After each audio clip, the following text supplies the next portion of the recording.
বকাজানেন আসাম ভাইছাৰ দৰ্শকলৈ স্বাগতম জনাইছোঁ। আন এটা গুৰুত্বপূৰ্ণ বাতৰিত আমি উপস্থিত হিন্দু সম্প্ৰদায়ৰ মানুহ যথেষ্ট আছে, মন্দিৰ আছে, নামঘৰ আছে আৰু তেখেতক আমি আগতো তেখেতে গো মাংসই ব্যৱসায় কৰি থাকে।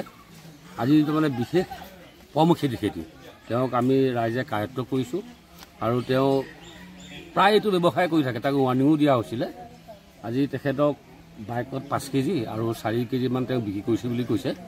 কিন্তু মানুহজনৰ ঘৰ বুলি আমি ইটাখলা 9 নম্বৰত বুলি আমি গম পাইছোঁ আৰু সেয়ে আমি স্থানীয় সাংবাদিক আমি জনাইছোঁ, সাংবাদিকো আহিছে। এতিয়া প্ৰশাসনক আমি জনাইছোঁ, প্ৰশাসন আহি তেখেতক সমজি দিছোঁ। হয়, আমাৰ হিন্দু অঞ্চলত বা নিষিদ্ধ আছে গো মাংস। আমাৰ হিন্দু এলেকাত গো মাংস নিষিদ্ধ আছে। সেইকাৰণে আমি তেওঁক কৰ্মখেতি কায়ত্ব কৰি আমাৰ জামুগুৰি আৰক্ষী থানাক আমি চলাই দিওঁ। হয়, এতিয়া তাৰমানে কি আৰু এটা তাৎপৰ্য কথা, আমাৰ ইয়াত তাৰমানে এই এৰিয়াটো এতিয়া চকীঘাটৰ পৰা এৰিয়া কৰি পেলাই বহুত গৰু চুৰ হৈ আছে। আমি সন্দেহ কৰিছোঁ তেখেতসকলে নি পেলাই এইটো কামটো কৰি আছে নেকি, আমাৰ সন্দেহ হৈছে। সেয়ে আমি প্ৰশাসনক অনুৰোধ জনাওঁ যাতে তেওঁক উচিত শাস্তি দিবৰ কাৰণে আমি ৰাইজে আজি ফালৰ পৰা অনুৰোধ কৰোঁ। কি নাম আছিলে যে? নামটো মই নাজানো বিশেষকৈ। মানে ইটাখলা বুলি 9 নম্বৰ ইটাখলা বুলি গম পাওঁ। ক'ত ধৰিছে? আমাৰ আজি পাম তিনিআলি ন হাতে লোটে ধৰিছোঁ আৰু প্ৰশাসনক আমি চঞ্জাই দিছোঁ। প্ৰশাসনে এতিয়া লৈ গৈছে তেখেতক। ঠিক আছে, মানে ক'ব ক'ৰ পৰা নিছে? চতিয়াৰ পৰা। ক'ত ঘৰ আপোনাৰ? 9 নম্বৰ। কিমান কেজি আনিছে? 8 কেজি আনিছে। কিমান দিনৰ পৰা ছাপ্লাই দি আছে? বছৰ দিনে। ক'ত দিয়ে? আজি ইয়াত ধৰিলে আপোনাক? কোনে ধৰিছে?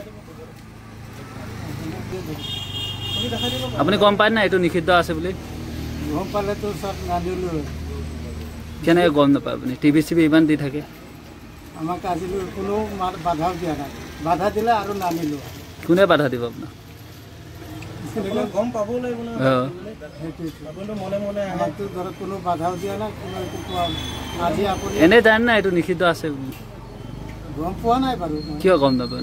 আপুনি হিন্দু এৰিয়াত এইবিলাক বেছি আছে।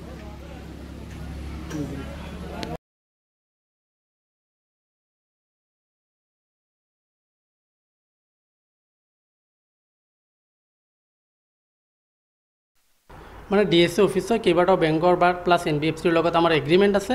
সেই এগ্ৰিমেণ্ট অনুসৰি আমি ফিল্ডৰ পৰা ফাইল কালেকশ্যন কৰোঁ, বেংক বা NBFCত লগাওঁ। তাৰপিছত বেংকে যেতিয়া আপোনাৰ লোনটো ডিছবাৰ্চ দিয়ে তেতিয়া আমি এটা কমিশ্যন পাওঁ।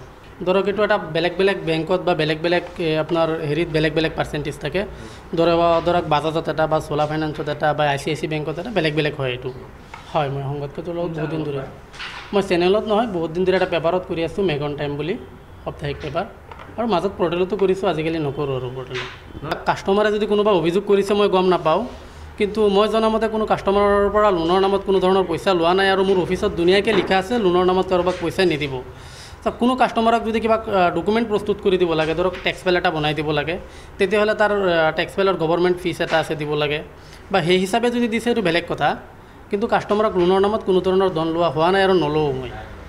যদি আছে তেতিয়াহ'লে সেইটো কাষ্টমাৰে জানে বা কিহৰ বাবে দিছিল বা কি দিছিল, সেইটোৰ কাৰণে লোনৰ বাবে মই লোৱা নাই বা মোৰ অফিচতো কোনো নলয়। আমাৰ বহুতকেইটা বেংকৰ লগত এগ্ৰিমেণ্ট আছে। নগাঁৱত আছে, বাহিৰতো আছে, বেংক প্লাছ NBFC আছে।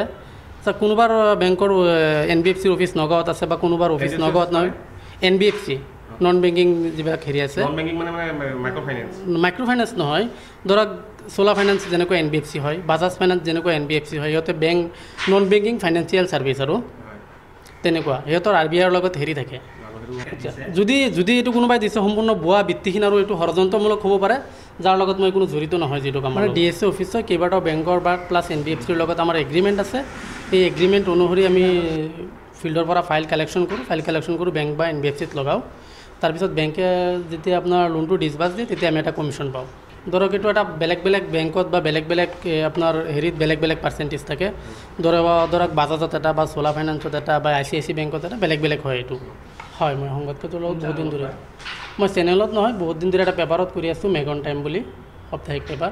আৰু মাজত পৰ্টেলতো কৰিছোঁ, আজিকালি নকৰোঁ আৰু পৰ্টেলত। কাষ্টমাৰে যদি কোনোবা অভিযোগ কৰিছে মই গম নাপাওঁ, কিন্তু মই জনামতে কোনো কাষ্টমাৰৰ পৰা লোনৰ নামত কোনো ধৰণৰ পইচা লোৱা নাই আৰু মোৰ অফিচত ধুনীয়াকৈ লিখা আছে লোনৰ নামত কাৰোবাক পইচা